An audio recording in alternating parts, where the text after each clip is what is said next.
for health and safety reasons, I'm gonna do this on the floor so that I don't somehow pass out. I have also remembered to include for myself a fan. Look, I'm just preparing. You know why? It's time for Neal. And look, I'll be real. Neal, you never disappoint me. And like I said, for both Duvet Box and JoJo, I'm going to recognize that at least when it comes to 600 Strike, your hands are very much tied behind your back. Because unless you went in and completely re-recorded the song and like completely rewrote it, there's no saving it. There's no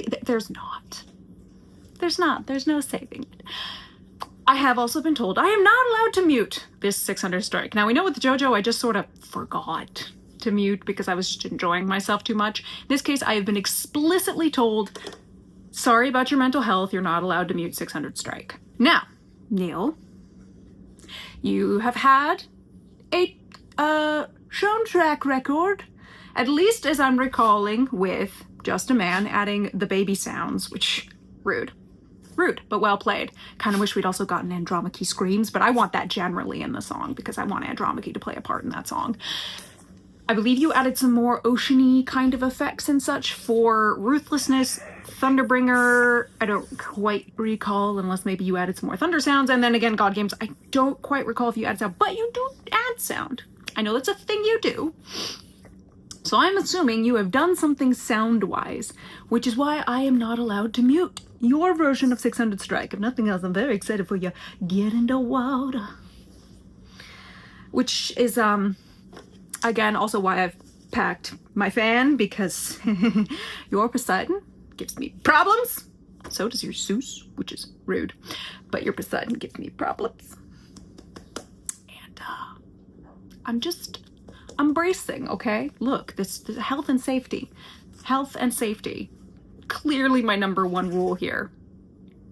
Now, Peg has been feeling a little under the weather for the past couple of days. For those who saw, we were going to be doing book 23 of the Odyssey for book club, but unfortunately, she did not let me sleep more than 30 to 45 uninterrupted minutes through a night. She's just got an upset system, so we had to go out literally every 30 to 45 minutes.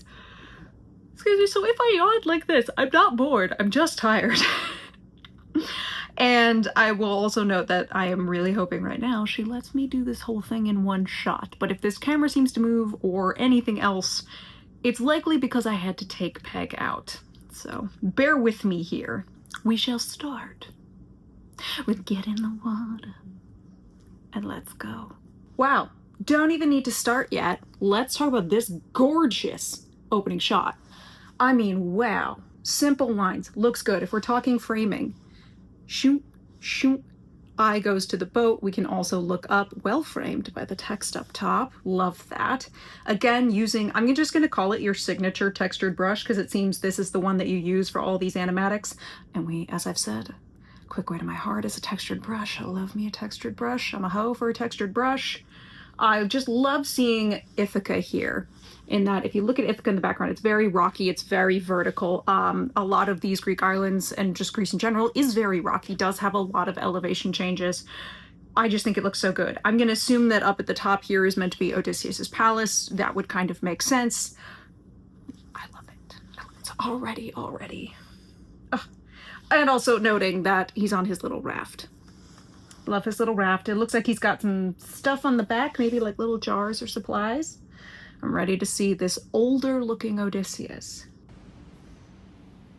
Enjoy. Ooh. Hair is longer, beard is more full. Have the windbag. I see the chest. Oh! I saw that under the water.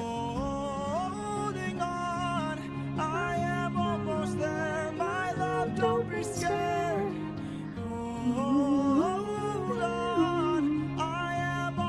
Love the movement of the hair. Hair physics, we love it.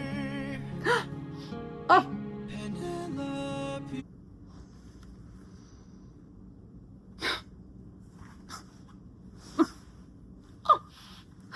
Go, just go, just go, just go, just go, just, oh, love it. Strong Grecian nose. The hair is up. Again, Bronze Age period, they would have been in braids, whatever. It's tied back. I'm happy to see that it's tied back. She's got her little diadem. We love these neck pieces. I mean, it's just, she's so pretty. I'm gonna back up a little bit because I thought I saw an Athena statue in the background.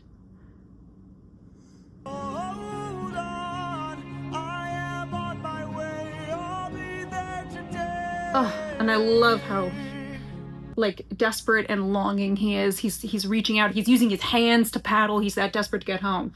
That must be an Athena. I see this. See this statue in the back? Yeah, we see statue in the back. Yeah, that's gotta be Athena. Love it. Love the idea that she's out on a balcony.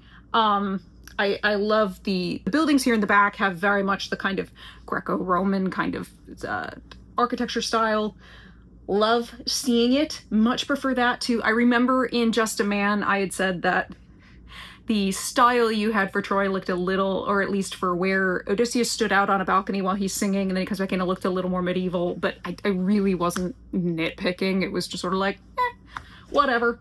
Love the look for this. And I love the giant, I just love the giant, I'm assuming it must be Athena statue that's there, because they would have temples, statues, these are things that would be very common. And Athena, as we know, is Odysseus is beloved by Athena, but so is Penelope. It's noted several times in the Odyssey that she is loved by Athena, and Athena watches out for our girl in the Odyssey. She does. She's the only reason Penelope gets any sleep in the Odyssey, because she's having such difficulty sleeping, which makes sense. She is under siege by these suitors for 3 years. They are harassing her, you know, laying siege to her home and abusing like, it's absolutely, she's so stressed and traumatized she can't sleep, and the only sleep she gets is by Athena being like, oh, you gotta get some rest, including leading up to the slaughter, where she says she gives her very specifically very good sleep because she doesn't want Penelope accidentally waking up in the middle of the slaughter, hearing what's going on and going to investigate, because Odysseus is in like berserker mode and we don't want to risk her getting hurt. So she's beloved by Athena because also she's very clever, smartest character in the Odyssey, the only human who gets a one-up on Odysseus, because they're perfect. But I love the look. I love how, even just in this shot, how regal she stands, like her posture. It's beautiful posturing because she's curved a bit like this. So her chest is kind of out and she's looking out, and then you just have the little bit trailing back. It's really nice, just shapes. And they say so much about her posture and her bearing. And even now, she's looking out, her chin is tilted slightly like this, because absolutely nothing breaks this woman. She, in her private moments, may break down, may cry. But in front of everybody else, fuck no, she's the queen. Oh, she's so pretty. Oh, it is about to be bad. What? Ooh. I love that you color the water. I saw that horse. No! Are you giving me a demon horse too? Ooh, love that splash. Ooh, well played. Love that. That was so dynamic. The way the waves were smashing. I mean, the sea was being churned up and roiled. I saw that one that looked like a horse kind of cresting over, but you could almost say also kind of like, moving almost like a dolphin, but very much like a horse, but clearly in the shape of like a horse. We saw that raft go smash, and he's been smashed up against some rocks. Love that. Love that. Absolutely, why not? When there could be little rocks and outcroppings and little dots kind of like out in the water just off the islands. It's talked about by the suitors as like, hey, there's an area we can like hide our ship so nobody sees us as they approach, and then we can pop out and surprise. So like, we know there's little, almost like coves, rocky little rocks that stick out, like, why not? So we're so in sight.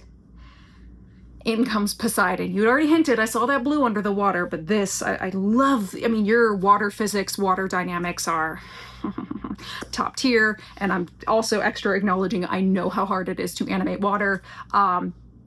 It just like, there's so much involved with physics and light and everything else. It looks, you do such an amazing job with water. It looks so good. I really feel the weight and the power of it.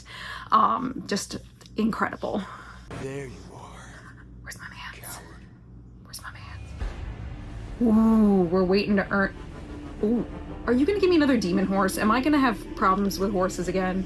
Ooh. I've been waiting Ooh. for this moment, for the perfect time to strike. I love that. In this way, it's almost like the water sort of receding, but also he's pushing all the wrecked ships up at him. Again, the wreckage of the other 11 ships, I believe. And you, like Nine and like several others, you're making like Jojo, really making us earn seeing Poseidon, because he's sort of playing with his food here. He's playing with his food a little bit, which you could sort of say he does in the Odyssey, but not really. Like, he genuinely is using the ocean or the sea to try and kill Odysseus in the Odyssey. In the trip between Calypso's island to the Isle of the Phaeacians, he absolutely churns the sea up. Odysseus would not have survived if a nymph had not given him a scarf that basically let him survive. This was going to kill him. Poseidon was playing with his food in that he didn't show up personally to do anything to Odysseus, but he absolutely meant to kill him. So I love that you have this kind of idea that he's playing with Odysseus. He's taunting him. But I love the idea that you had him back up against that rock and these ships are coming up. I'm like, that could crush him? Splinters, like, let's not get infections, though apparently we've stabbed Odysseus through like the gut and who knows what, and he's lived. So, I mean, by this point, whatever, he has stupid amounts of plot armor. It's fine. Which, like, look, plot armor it's not like the Greeks didn't do plot armor. Literally, Achilles has actual literal plot armor in the Iliad. Bespoke, Hephaestus-made plot armor that mommy went and got for him. Which, by the way, yes, he is the biggest mommy boy. And if any of you come to me riffing off Song of Achilles telling me that, like, he and his mom didn't have a good relationship, I will shut you down and tell you no. He was a mama's boy.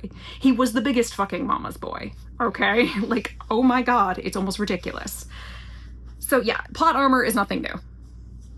I mean, and you could argue that even the shawl scarf thing he gets in the Odyssey is almost like a moment of plot armor. He still gets the shit kicked out of him though. So there's that. So I like that everything that's being used here is, again, stuff that would be found in the sea. Wrecks, the water itself, rocks that would naturally be there. He's like, you're in my house, big boy. You play by my rules now. And the rules are, you're fucked. Yeah, that horse. Oh, you're also, oh, Nine did the same thing where the water comes up. Like gravity, he's so powerful of force, gravity is like breaking. I love it. And with the water, I love it. Also, you, as before, color all of your water blue, which is very nice because you keep everything else pretty much in grayscale. Again, you use color sparingly, but purposefully. So I like that you're keeping this blue, that you have that horse's eye blue. And look, again, I'm going to point at you with the fan. I already had to deal with Messy Moon Mess and the horrifying horse demon thing that they did, which was... I'm still scarred. And now I'm afraid you are going to give me a scary horse too. Neal? Neal? How scary is this horse about to be?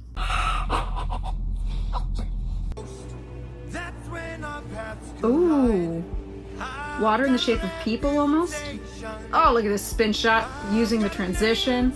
It's a beautiful spin shot because then the ship comes and passes forward and forms a very clean transition to then cut in to a tighter shot. Beautiful transitions. Again, Neal, I know you've worked in animation, and so obviously you also understand these elements of filmmaking, which you have shown off across all your animatics that I've watched, so I love seeing it. And I'm afraid. Okay. The mouth is, ooh.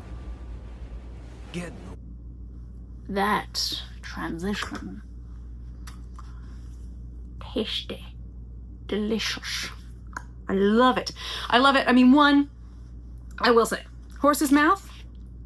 That horse's mouth was wrong. That was wrong of you for that one. That was wrong.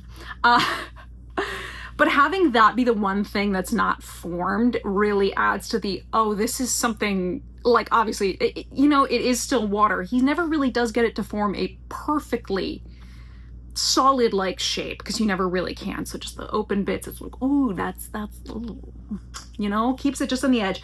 But then you have the horse come in, chomp on the screen to transition out, to then move that blue that we know is associated with his arm. It's a very particular blue that you've used. So then we know it's him coming out. He's like, all right, now you've earned me, saying get in the water. Which, again, let's talk our mans. Let's talk size differential. Odysseus is tiny compared to how big he is. I love it. He's also, I'm assuming at this point, partially underwater if he wants to be. So, I mean, we know how deep the floor is. He can be as big as he wants. Still has, it looks like that medallion that I was like, that looks like the Cyclops eye that was cracked. I love it. I love it. I love it. I love it. Also, I'm just now realizing he and Zeus basically have almost the same type of beard. In the way that you've drawn it, it's very, like arcs. Very nice. Not identical, but similar, which it is a style I like, because as much as they would obviously usually have like more full beards, they would probably be more curls and like round shapes and these like sharp points. I think it just sort of adds, in terms of like shape language, the sharp point, even if you've got an arc, a point. I mean, one, you can think of this trident, tongs, but sharp points, dangerous, can hurt you. There's an element of sort of character psychology in the way that you've and design psychology in the way that you've created these characters and what you've used to draw them, which I deeply appreciate. And this is such a good shot, which again, if we're talking eye lines, you formed a beautiful triangle here, beautiful composition. We can look up here at like, what in the heck is going on up there? But really we're leading up to Poseidon, but we also form a nice, again, yeah, just beautiful composition. It's a perfectly composed image. Water. Or I'll raise the tide. Raise that so hand. high, all of it. Oh, yeah. I was going to say, before I had noticed, these things were kind of shaped like people. They were loose people images. They weren't like, this is far more formed than it was before, but it was enough where I'm like, head, arms, I definitely see a person. Love that he's pulled this water up, again, flexing his power, and he's using it to tell the story, which is so great. Because again, Yash, how do you really put basically the fear of gods in this man that, have you forgotten, you live on an island. I'm the Earth Shaker. I can destroy islands. I make islands. I mean, and that is, Poseidon, mind you, creates new islands because he can fuck around with that shit. That is a genuine threat, which Odysseus has completely forgotten, which I would also note that then attacking Poseidon is not going to spell good things for your island kingdom. But sure, that's fine, that's great. It's great. But I love this. And again, what I love is, you know, you still have elements of like the drops and the drippiness. It gets solid-ish, but not quite, because it is still water. And, it's just so good. Will die. Ooh, yeah. Get in the water. Hit him like rain. Love it. Get in the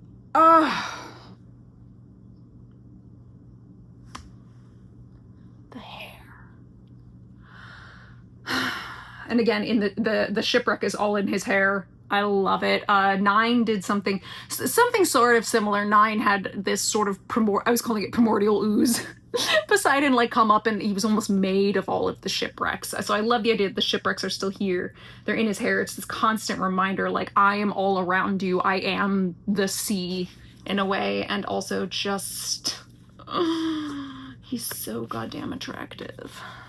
It's like, how dare you? You need to stop simping for these Crenades. It is a serious problem. Calm yourself, Mad. Calm yourself. Be fine. I'm fine. But this is just such a good image. You always find really clever ways to show scale in your animatics, and this is just a great one again. Like, look, there's little itty bitty Odysseus. Look at the scale of Poseidon. The scale makes me so happy. It's then gonna make 600 strike all the more insufferable, because seriously, you draw him so well. You draw the power differential so well. water. Yeah. Stop this, please. I'll make tidal waves so Ooh. profound. Pulling away by. Your wife and your son will drown. No! Get in the water! Oh yeah. Wow! What? What is that?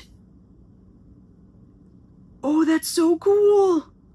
Looks like it has a spear and or like a harpoon and not a trident. So like, is he basically making warriors out of water? Because I'm fucking about that. That's so cool. Because initially I was gonna say, I kind of love that he's like, he does the get in the water and then the water spills out, but because it's hitting the rock, it's almost like diverting, sort of Red Sea style, and not actually hitting him. So it's almost just like, this is just my rage. I'm just scaring you because, again, I'm playing with my food a bit, but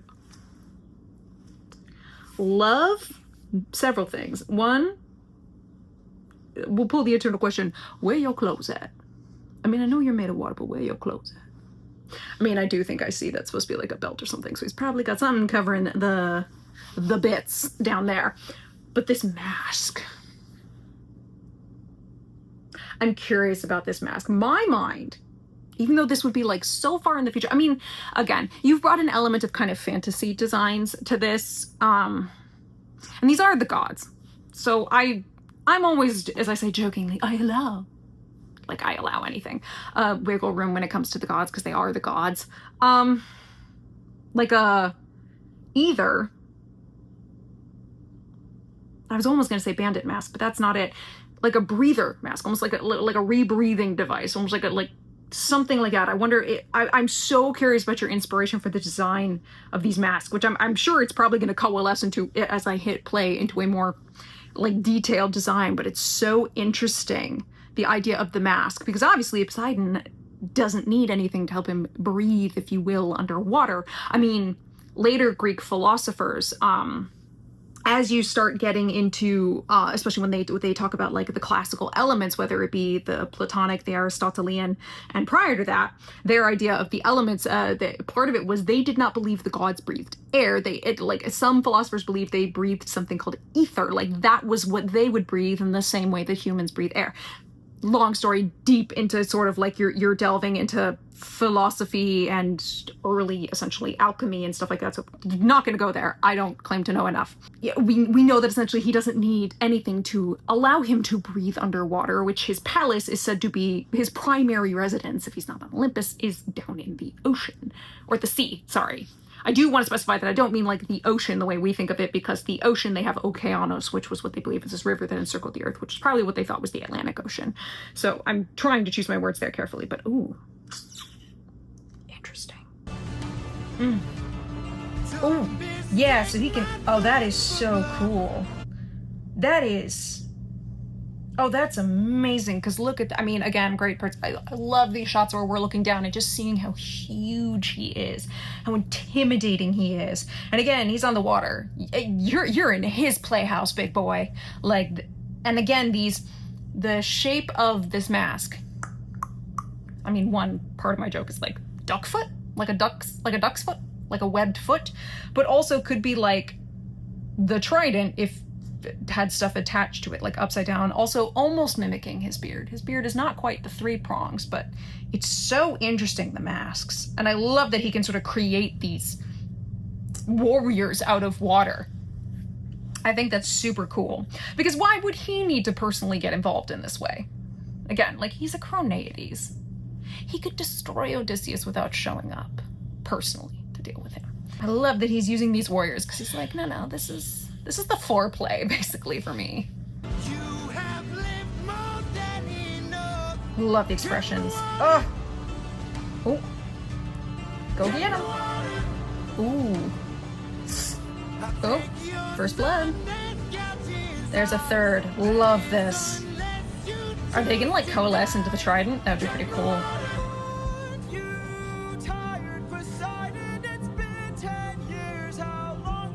We're basically giving him flesh wounds. Thank you. Okay, again, that moment, that medallion you have him wear that's got the crack in it, because we've busted out Polyphemus's eye. Though we're both hurting from losses. Again, as much as I hate this part of this song. Everybody knows this is not a secret. This part where Odysseus opens his mouth and talks, I think is absolute nonsense, and I actually think it's a real detriment to whatever narrative Epic is trying to do. I say whatever because I do think it goes really off the rails in the back half and is much messier than the front half and loses its focus a lot.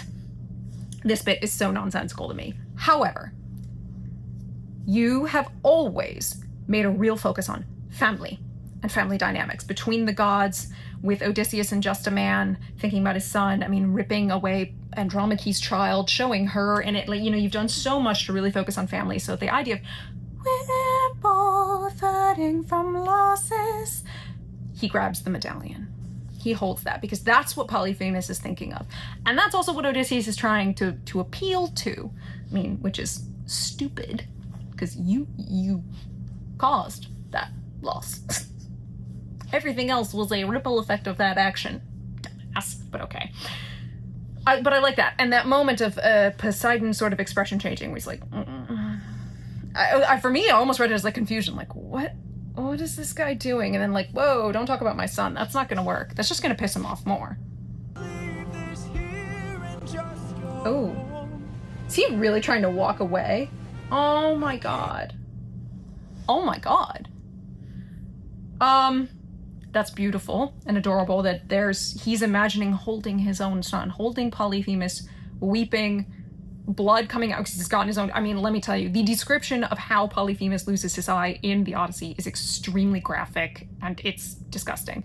The phrase I used to describe it while reading it was popping it like a freaky egg balloon, and I'm so sorry. All of you who've not come to book club now get to know that phrase. I will note Polyphemus does look quite young. Polyphemus is a fully fledged adult. He is in fact in a later satyr play. I can't remember by who.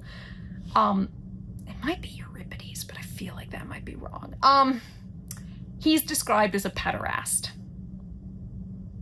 which is a word I'm not going to define for you, and you can look it up. But let's just say rhymes with PDF. Oh.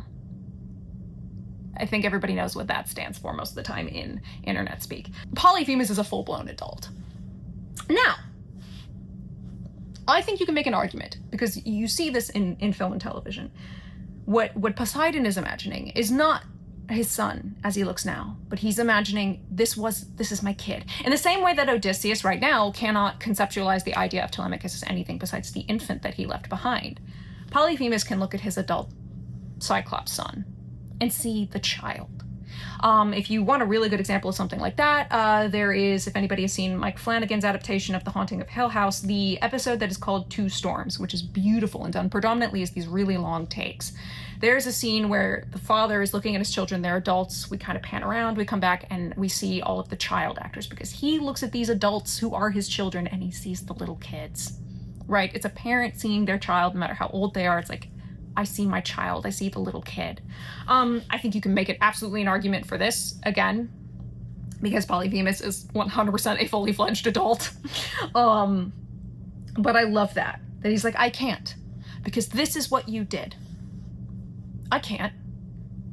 You gouged out my son's eye just to make him hurt, when you could have, frankly, not been there in the first place. You weren't locked in before you engaged him in combat, which you didn't technically have to, again, because of the way that Jorge was reframing the whole thing. And then you left him alive. To the pain is really, we could say, is what he did.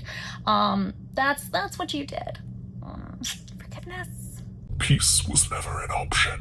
But I love that. I love that that is what Poseidon is seeing when he's saying this. And again, just, Neal, you've brought this emphasis on family so much, and I think it's, in a moment like this, it pays dividends.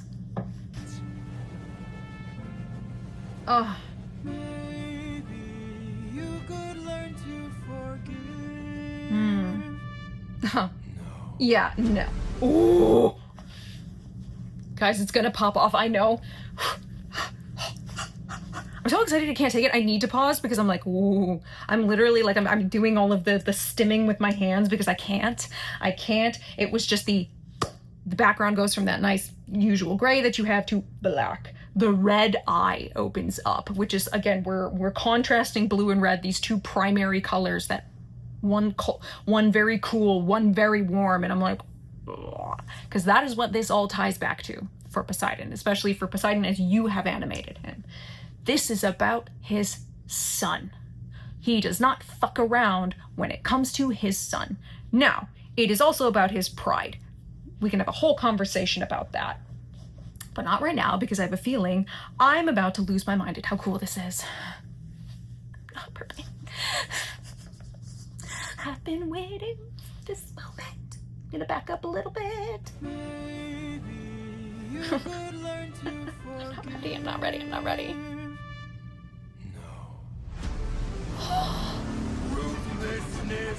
Oh! The tentacles. Yeah! What? Die!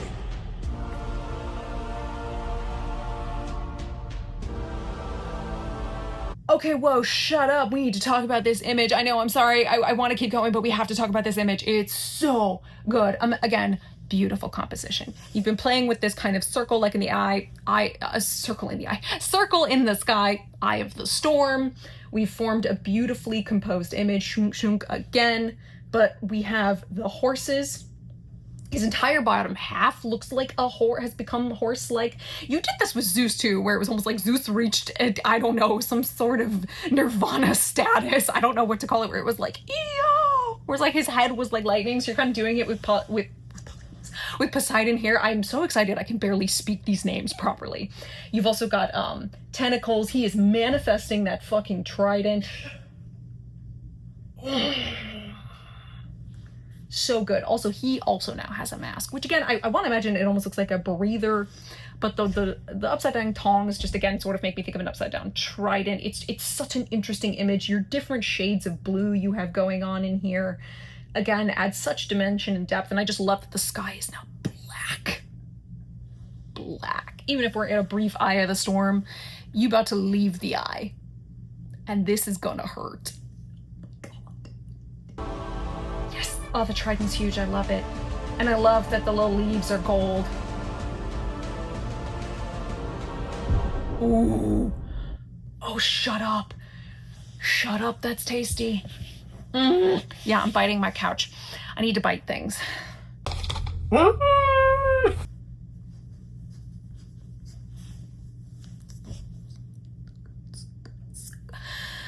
Having that whole thing fall away, to now it is them under the water. It is Poseidon personally spearing Odysseus to that rock at the bottom. It is so personal. It is so personal. It's so intimate. You go from so grand to bringing it back into the intimacy. Oh, it's so good. I'm also going to note, again, I was saying I like how you do these little, I call them the laurel leaves that all the gods seem to have. Did those in yellow. You have used only primary colors, red, yellow, and blue. And you use them to such great effect. And I just... Never forget this is personal. Never forget this is personal. I love it. I love it. I love it. It's so good. It's so good. Ugh, and I bet that fucking hurts. Ooh. Oh, that grin? I'm not going to simp for Cronades. I'm not going to simp for Cronades. I am not going to simp for Cronades. We're simping for the Cronades. That grin. Also, that grin, 100% Zeus's grin. You've matched some expressions between the two of them that I like a lot because it really shows the family resemblance. He's just like, yeah, that's fucking right. Don't ever fucking forget. Also, don't forget, I'm your fucking god. That's fine. Oh, trailing off there. What a choice. I kind of like that, actually, but god damn. God damn. Fuck. Okay, we're moving right on to 600 strike. I am not allowed to mute. Warning for violence. Yeah. Oh shit. I mean, we ended.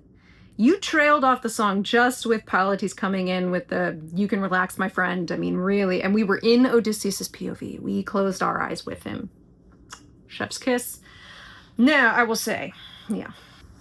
everyone pretty much has come at me in the comments and say, you fix 600 strike. Again, I'm going to go back to my caveat at the beginning of this video.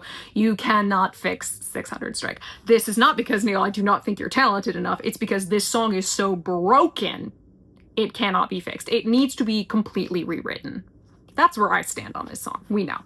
We know. I've already done a video talking about like how I think if you want to do the idea of this confrontation, how I think it should go and how it may work, and you maintain tension and you can have a cool moment without completely blowing the climax, which is meant to be the slaughter of the suitors. It is not meant to be this nonsense.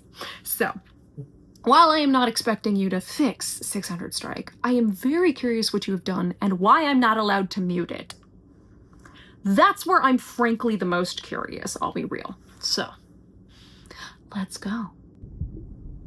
Okay. Bubbles. Those final breaths.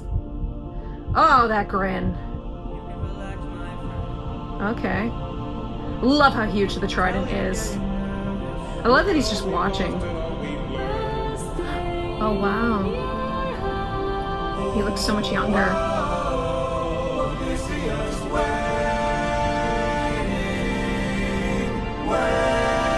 All the people who have died.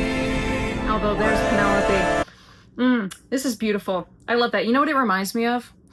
It harkens back to me of the bit from Ridley Scott's Gladiator, wherever we would have Maximus dreaming of what they called Elysium, the Elysian fields. There's just a hand through the wheat kind of thing. And he would at times see his wife and his son and all that. That's the vibes this gives me. I love it.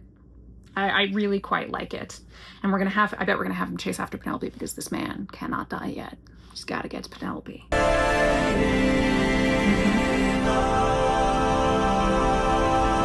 Ooh, green. Green. Interesting. Why green? Oh? After millennia spent fighting to reach the pinnacle of the Empyrean, I assumed that absolute dominion over the gods would mean I had nothing left to learn. It took a lowly mortal and my daughter to teach me the importance of humanity. An unfortunate lesson my older brother has yet to learn. Poseidon's hubris will bleed him dry. So this day, pride shall draw its sword once more and taste the blood of gods. Ooh, okay. Neal, I'll be real. Again, with my massive caveat, your hands are chained behind your back. You are trying to make sense of something that does not make sense. As somebody who's a big fan of the Odyssey, here's my issue with this. And were this not something that is ultimately incredibly crucial to the Odyssey, I probably would wave this away. But I'm not going to. Only because this is something that is actually incredibly crucial to the Odyssey. Now, to be fair to Epic, we don't have the Phaeacians, and this plays a big role with the Phaeacians. The thing about the Phaeacians is they have a prophecy that if they help a certain stranger, they will anger Poseidon and he will basically drop the mountain on their city. Ooh, yeah, by the way, that stranger was Odysseus.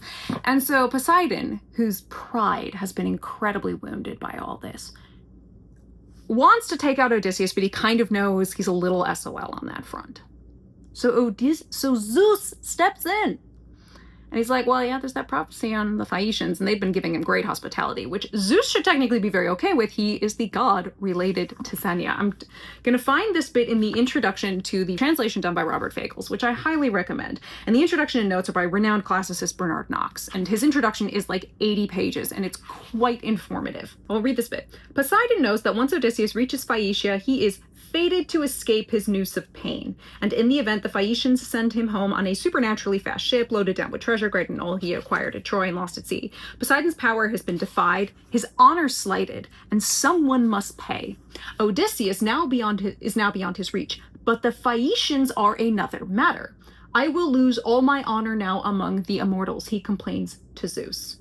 Now there are mortal men who show me no respect. Phaeacians too, born of my own loins. Which, yes, the Phaeacians are descended from Poseidon. Zeus assures him there's no loss of respect for him on Olympus. And as for mortal men, if any man so lost in his strength and prowess pays you no respect, just pay him back. Do what you like, whatever warms your heart. So, Zeus not only says, your ego is bruised? Have at it, bruh. Do whatever warms your heart. So Poseidon explains to him what he's going to do. And Zeus not only approves this plan to fuck with the Phaeacians, who, by the way, have done nothing except be exceptional representatives of Xenia, which, again, Zeus is the god associated with Xenia. So they've done everything right. And Zeus is like, go ahead. He goes, oh, by the way, if you want to fuck with them even harder, here's what you do. He adds to the punishment. He's not worried about Poseidon's pride and honor and ego being slighted. He's in favor of what's going to happen to these people, even though we might sit there and go, why? Because shouldn't you be standing with the people who are perfect advocates essentially for Xenia? And he's like, no, the pride is more important. As it says here, this is the end of the great Phaeacian tradition of hospitality and help for the stranger and wayfarer. This action of Zeus, in not only backing up his brother, but adding on some extra punishment, mind you, casts a disturbing light on the relation between human ideals and divine conduct. If there is one stable moral criterion in the world of the Odyssey, it is the care taken by the powerful and the well-to-do of strangers, wanderers, and beggars. This code of hospitality is the one universally recognized morality. This is Xenia. This is why I banged on about Xenia all the time when I was doing my initial epic reaction.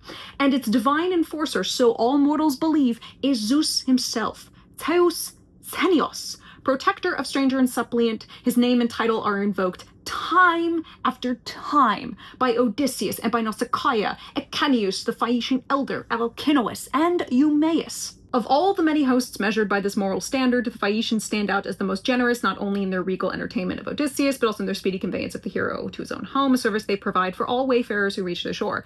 And now they are punished by the gods for precisely this reason, since their magnanimity has made Poseidon feel that his honor, the touchy sensitivity to public opinion that in Achilles brought 10,000 woes on the Achaeans and drove Ajax the Greater to erase himself out of the narrative and fueled his sullenness in the underworld, has been dealt an intolerable blow. The offenders must be punished, even if their punishment displays utter indifference to the only code of moral conduct that obtains in the insecure world of the Odyssey. Faced with Poseidon's rage against the Phaeacians, Zeus, the protector of strangers, enthusiastically joins his powerful brother in his denunciation. Not only does he suggest the refinement of turning the ships to stone, he also approves of Poseidon's intention to cut the Phaeacians off from the mountain forever by piling a huge mountain on the city.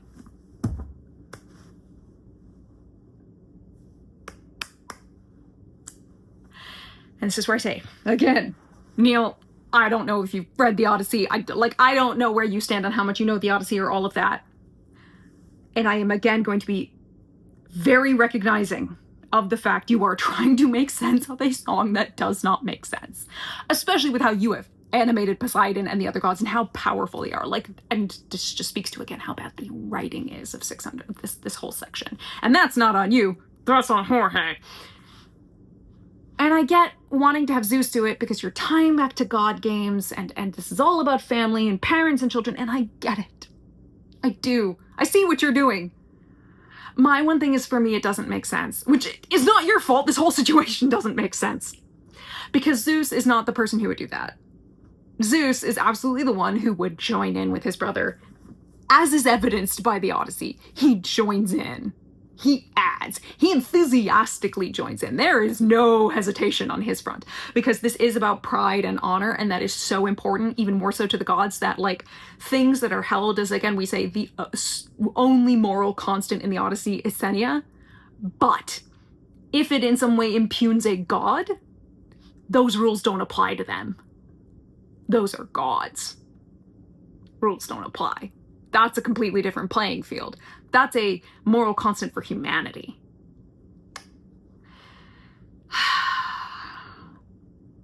Zeus is about to, like, imbue him with a shit ton of power so that he can beat Poseidon. And while I appreciate you are making it so he's getting divine help, which does, like, if you're going to try to make it make sense, add in some divine plot armor of some kind at some point. That's not just the fucking windbag, 'cause that's stupid. My problem is just that Zeus would never act this way.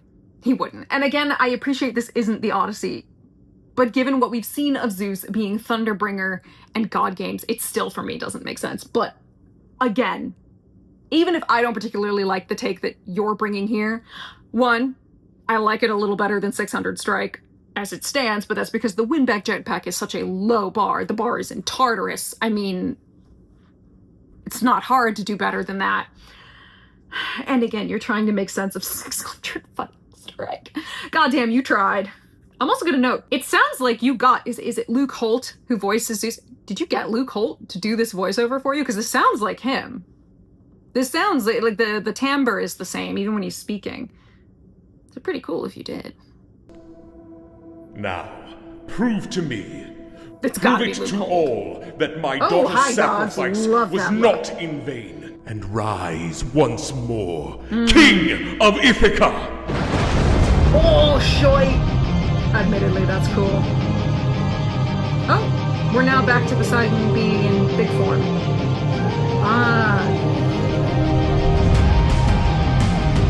I've got the power! Sorry, that is just what that made me think of. I'm sorry, I shouldn't laugh. I mean, I'm gonna laugh because this whole section is silly. Not your fault. It just is.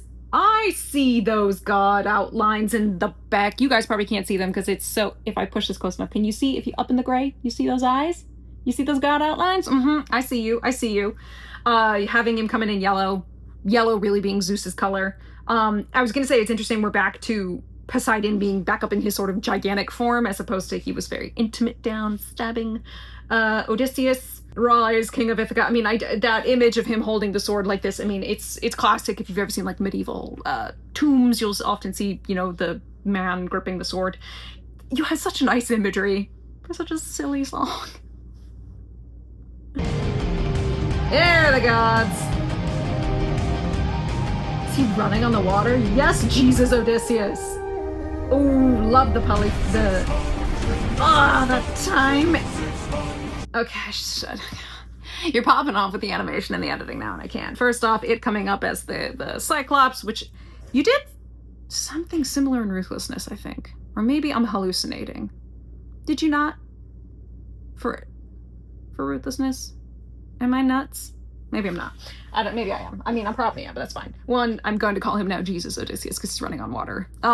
Which actually, that's not necessarily a power of Zeus, but Poseidon's son Orion very famously could walk on water as if it were land. He's a son of Poseidon, so that's cool. Loved him, the timing on the 600 men, him busting through the water, Cyclops with the kind of with the speed ramp, which you've done before, and it's always great. The speed ramp to coming in, and then basically smash zooming through his eye, which is yellow, which then getting into Poseidon. Oh, the animation and the editing is so good. I love how much thought you've put into just how cinematic you make this. Oh my god. Love these speed ramps. Oh, and creepy horses. Is he flying? He's got the power of Zeus, I guess. Or whatever is going on. Ooh. And I will get back to my wife!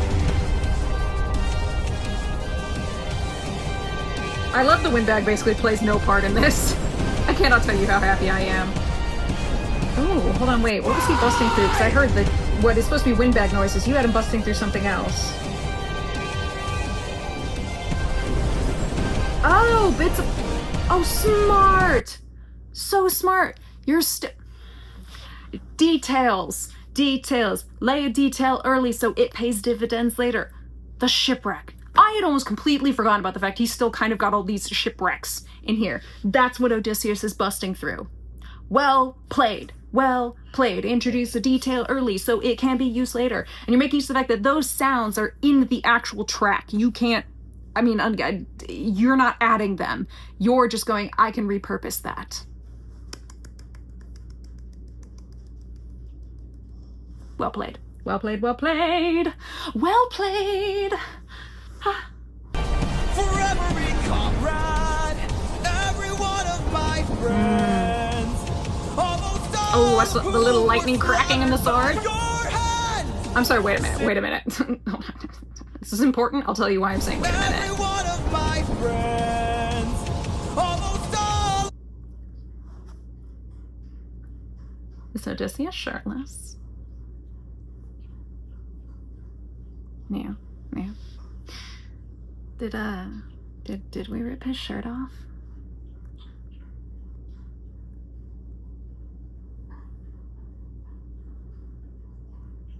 You get the second smash ball, Odysseus. Appreciate that. Just, and I know everybody likes to tease, and I'm all about, like, that's right, I want man sloots, I want short skirts, I want no tops. Like, half of that is a bit of a joke.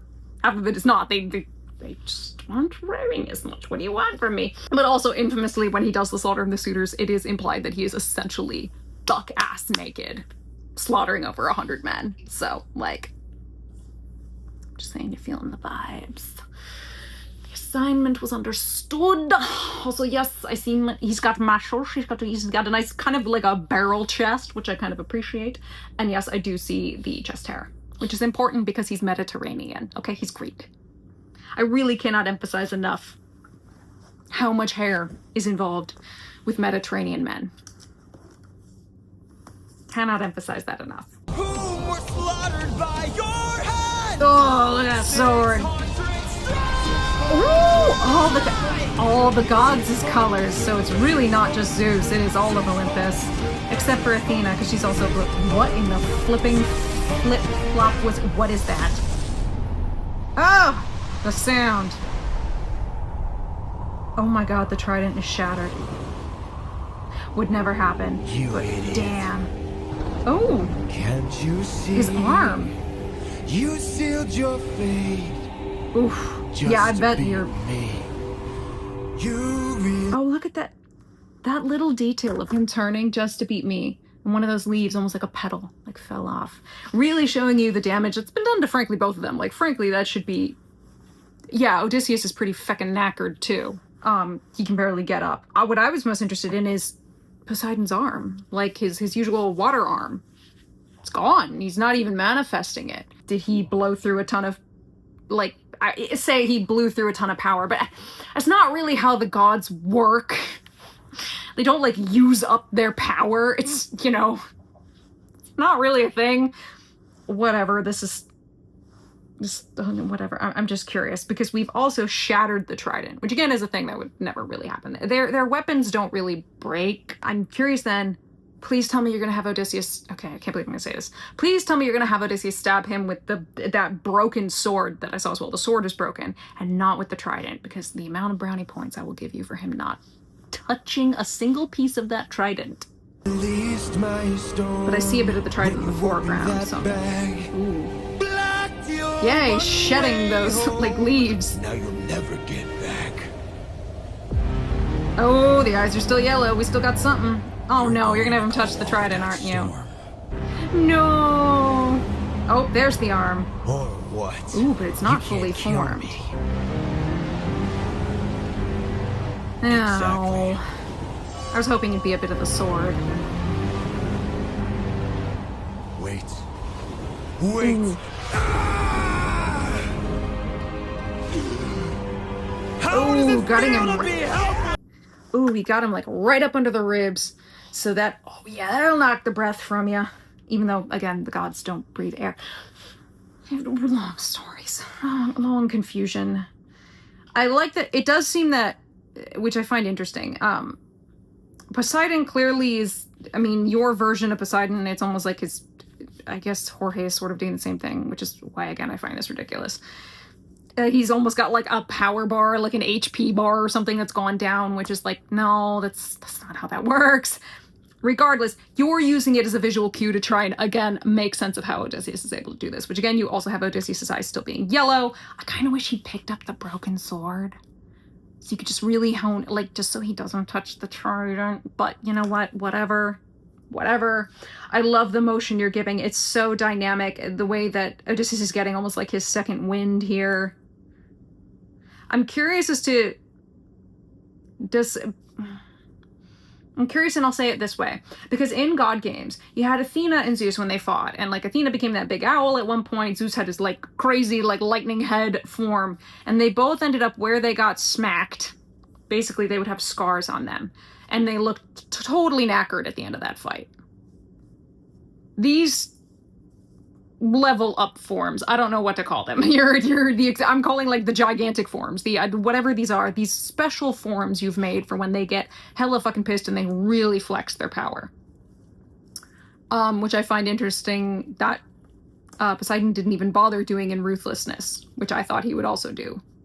Which I think you'd wonder, but saving it for the back half, I get it. Is the idea in your version of Jorge's version, which we're in versionception, they have these forms. Does it, like, seriously drain them and they need to recover? And that's why Poseidon, like, he can't fully manifest his water arm and all these things. Again, none of this is myth. So I apologize that I am being a teeny bit dismissive of it, but that's not on you. That's on the way that Jorge wrote the gods, and it bothers me. So I'm curious if that's what you're doing, and that's why we have Poseidon with, like, the incomplete water arm. Unsure. How does it feel to know pain? I watch Everyone my barefoot, friends love die that. hard, crying as they Did he get his were eye? aflame. Rude. I heard their final moments, calling their captain in vain. Look what you turned me into. Look what we've become.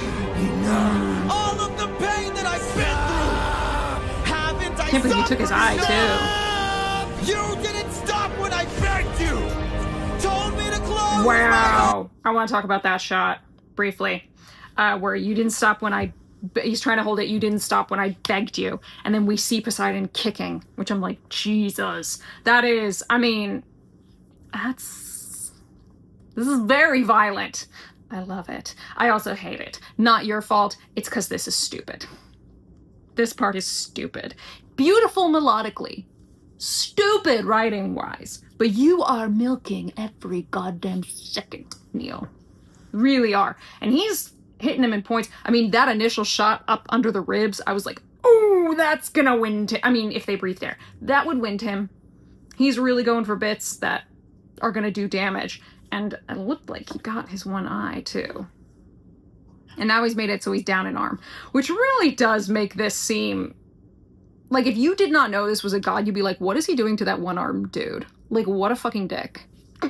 Hi, editing Matt here, because I had a thought while watching this, because I remembered something that I'd been told, which was, I'd speculated back in Ruthlessness, that the whole idea that he's got, like, the one water arm, is that, like, oh, are we going with this idea that maybe Cronus, like, took a chomp on the arm while swallowing him, which Poseidon would have been an infant when this happened. But I believe somebody said that in Neal, your version, the Famtheon, I believe it's called, you kind of have your own versions of the myths that you tell. He's a little older when it happens, but that, yes, the idea is that Cronus basically took a chomp out of the arm. It does make this part seem... And again, I don't think this is your fault. You're chained by the song. It kind of undercuts a lot of what Odysseus is saying, because how does it feel to be helpless? How does it feel to know pain? Okay, how about being a helpless kid being chomped and swallowed by your father and your arm being chomped off? It really just does undercut everything that Odysseus is saying. And part of this is also like, and again, as I said, Neal, this is not on you. This is on the writing. This is also why the song doesn't work, because even taking out your version where he's missing an arm, yeah, Poseidon knows pain. He knows feeling helpless and feeling fear. He was swallowed by his father. That was the initiating times of his life. He was completely helpless, having been swallowed by his father. And how does it feel to know pain? Again, he fought in the Titanomachia. So I will say, Neal, you kind of, in a way, maybe almost unintentionally undercut, frankly, how stupid the writing is in this section, which I don't think you meant to do. Again, I think you're trying to really do well and tell this quite earnestly, but it does highlight again how the writing for this song, even when the melody is pretty, is just ridiculous. You said the world was dark. Does he not recognize the yellow eyes? Did he destroy the medallion? How dare he? Mercy upon all right. Please. Oof, that look. And that's it. It's all over. After everything you've done, Oof. Wow. how will you sleep at night? Odysseus just sitting there. Next to my wife. Interesting you did all the blood in black. Interesting. Yeah, and there's Ithaca, which, by the way, you still have to get on the water to get there. So how's that going to work out for you? Is it just credits? Okay, these are just your credits. I saw there was a ton of time left in here, and I didn't know if maybe you had a secret scene or something. So did Neal fix 600 strike? No. However, you certainly gave me the most violent 600 strike. I mean, without question, that final push with the dun-na-na-na-na-na, dun da-da-da-da-da-dum, and all the screaming was without a doubt the most intimately violent of all the ones that I've seen. And I mean, and the way you ended 600 strike, not 600 strike, sorry, get in the water, it was kind of like a reverse. You essentially did, it's like, strike that, reverse it, because the ending of Get in the Water, it's very intimate. You know, we've gone through to we have Poseidon just like sticking him with the trident, which now that I think of it is probably why you used the trident for 600 strike and not the busted off sword. We're basically doing a kind of reverse image of the ending of Get in the Water. I think I could be totally off, but I think that's what we were going for. Do I think you fixed 600 strike? No, but that's not your fault. And again, I came into this not expecting you to fix it because you can't fix it. You have to rewrite it. Which I will say, which you sort of tried to do, but still within the confines of 600 strike. And again, this I don't say this as a criticism because again, I'm not expecting anybody to go in there, completely rewrite, completely re-record this whole section. That's a lot of work. That's a lot of money. Nobody's gonna go do that. Do think it's wild that you absolutely definitely had Luke Holt for that voiceover for Zeus. Awesome of him to show up and do that. And I appreciate that you wanted to add something to be like, how do I make sense of Odysseus just bodying Poseidon, bodying a Cronaides? And let me put this out there, because I've seen people make this comment, and I've already addressed it, but I'll address it again, because it's a silly comment. Sorry, I'm gonna sound very condescending and rude. Saying that, well, you know, gods got bodied on the field in Troy. Okay, hi, context is important. Also, who is doing it is important. What is happening is important. Who are the gods involved? We are talking about Ares and Aphrodite. Apollo is there too, but he doesn't get bodied. Those three, in the Homeric tradition, mind you, are not of the generation of the Cronaides, aka Hera, Hestia, Demeter, Zeus, Poseidon, Hades. They ain't of that generation. That generation, infinitely more powerful than the one below it. They are. They just clearly are more powerful. They are more mature. They've been around the block a bit more. Those are the people who fought in the Titanomachia. Yeah. Yeah.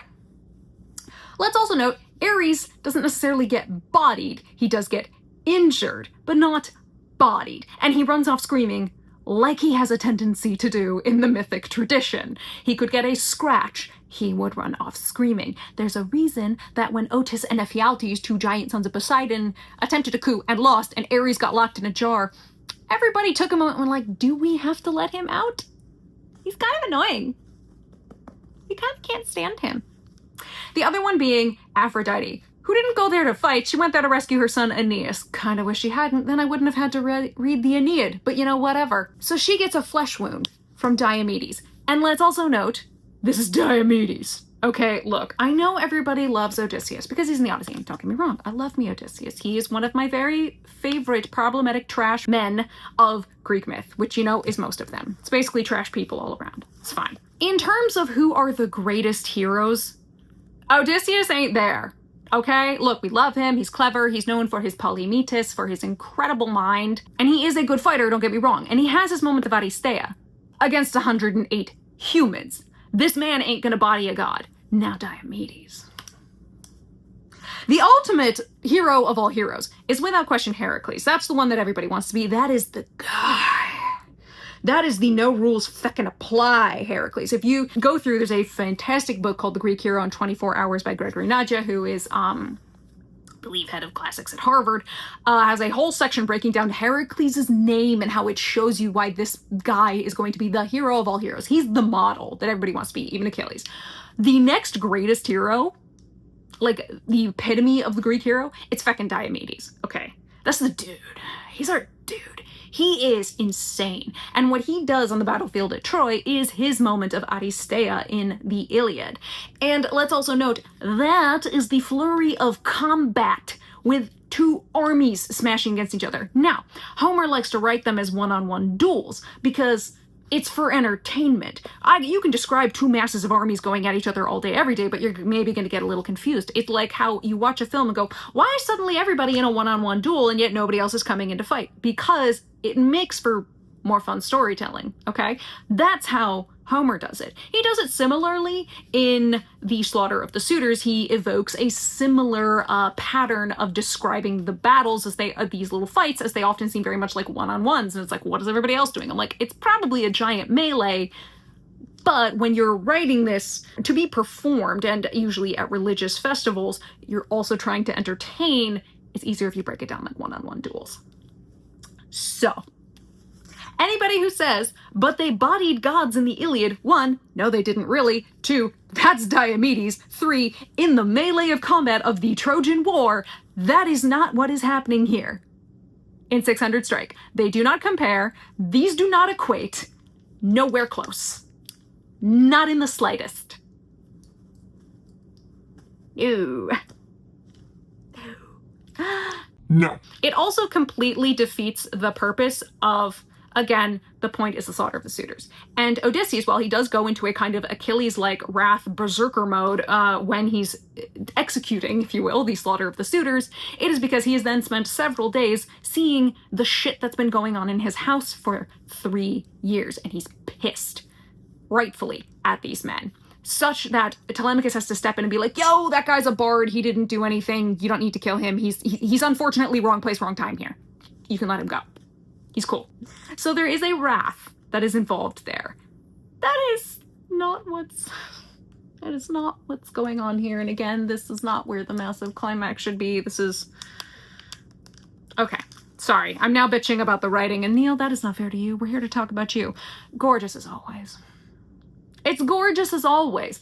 Look, you're so cinematic in the way that you plot these out, the way that you introduce details in the beginning, it'll then pay great dividends later. The imagery that you choose, the angles of the camera you choose, the way you compose your images are so beautiful in directing the eye. Your expressions are some of my favorite, like, period. I love seeing, you know, Odysseus get in the water in the beginning and the way you have him even just like doggy paddling the raft. He's so happy to be right there in sight of Ithaca. He's so desperate. And the expressions of Poseidon, the moment of him holding an image of Polyphemus, and it's like, this is personal. Knock it off. And then going, and these like water fighters he created, again, I want to know the look of the masks. Are they like evoking sort of like underwater breathing masks kind of thing? Like, I'm curious as to what that design was. It was super cool and unique. Again, you've done some really interesting and unique designs. I'm just curious about that one because it's such a cool look. And when you take away part of a face, they'll usually say like, anytime you have a character who's in a mask, you try to find ways to allow at least the eyes to come through, because give us something if we can't see, you know, part of your face. It's famously one of the reasons why when Andrew Lloyd Webber was adapting The Phantom of the Opera for the stage, they went for the now famous half mask as opposed to the initial. In the book, it's a full mask that covers his face. It might leave part of his mouth open, but I can't quite remember. Pretty sure it's a full mask. But then you can't see the singer. Like, if you're in the back, you're getting nothing. So there's that, number one. Number two, the microphones they were using at the time, they were having a lot of issue with. It was just muffling the sound so badly. So they're like, what if we did half? It also meant you didn't have to do a full face of prosthetics. You only had to do half a face of prosthetics. There's a lot of fun random stuff that I know. And it's also why if you look at something like, say, V for Vendetta, Mandalorian, all of those, like, those actors have to work extra hard to be working through a mask, because you're taking away the most valuable, as they say in VFX, the most valuable visual effect a director can have is an actor's face. They sell everything with that face, all the emotions, everything. So when you take that away, the actor has to work extra hard and really have a way to get across what they're feeling through body language, usually if it's live action. In the case of animation, you are being helped by the animators doing a lot of great work, but also your voice is doing a lot of work. So giving him the mask is, I mean, it just adds to the like, oh, I'm only getting his eyes, which tell a lot. Again, your expression work is great, but it does then create the, it's like, how do I read my enemy as well when I can't see their full face kind of thing, which I think is cool. I mean, the bit with Zeus, I will give you gold star, you tried. And I don't want to say that and sound condescending, because again, this is me recognizing, I mean, how hard you must have worked to try and make that, like, to come up with that idea, to make this make sense, because 600 strike does not work. And you tried. So gold star, you tried. I appreciate you thought outside the box. I appreciate you went the extra mile, and it does seem like contacted Luke Holt and got him to record those lines for you. You're trying to make sense of it. Obviously, I read the bit from the introduction to the Odyssey and why for me, having read the Odyssey and just my knowledge of Greek mythology, which again, I will note, I'm not an expert. I'm not a classicist in any regard.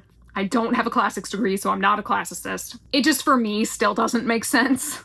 I appreciate that you really did go outside the box thinking. And I always will recognize that as a level of creativity to think that far outside the box and try and make sense of it. And tying it back to God games and tying it back to all of the through lines of family that you've had weaving its way. I think you're trying with the Zeus thing to tie back to that. You're trying to make all of these connections. Again, I appreciate the amount of work you were doing to try and again make this song make sense. And you hit upon some things and went, I can tie some knots here. I think I can weave some threads. I think I got something. My problem is that, again, as a fan of the Odyssey, for me, it doesn't work. And that's just, I do also obviously hold a massive vendetta against 600 strike because I just don't think it works. But I'm always down for people to do something cool. And I will appreciate, again, how dynamic the section was, having Jesus Odysseus walk on water and run around on the water, and the final bits, the physicality of Poseidon, especially in that one bit where you cut away and it was a beautiful kind of medium wide shot and we're watching his legs kick. Like, there were moments in that were stunning. I mean, very visceral. You made the violence very, the true violence. Like, yeah, the fighting is cool and all, but the true violence is very intimate. It's very close at hand. It's very nasty. And I think you did that well, both in Get in the Water and 600 Strike. But guys, I'm free. I'm free. I'm free. Oh my god, I'm free. I'm free of the Vengeance Saga. Next up, I get Penelope's. Penelope. Finally.